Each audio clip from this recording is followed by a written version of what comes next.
Once upon a time, there was a king who had gone to visit neighboring kingdoms.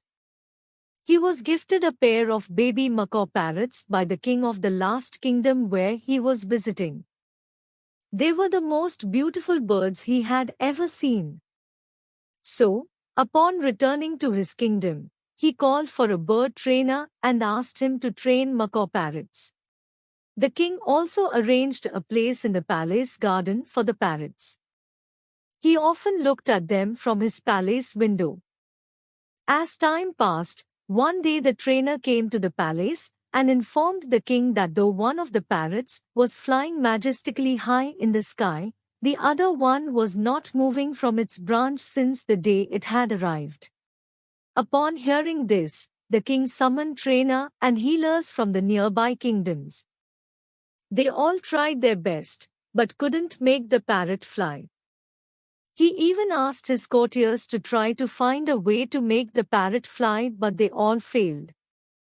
The parrot was not moving from his branch at all. Finally, after trying everything, the king thought that maybe he needs someone who may be more familiar with natural habitat.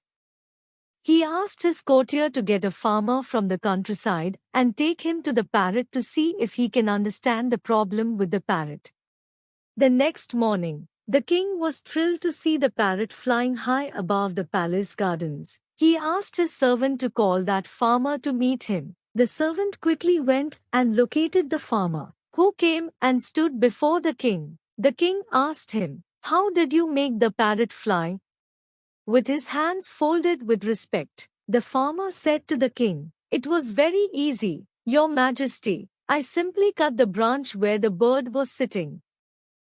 Moral: we are all gifted with energy to find a success in our life, but fail to gather a courage which is required to reach heights of success and end up clinging to the things that are familiar to us. We need to free ourselves from our comfort zone to explore new opportunities and find a success beyond our capacity.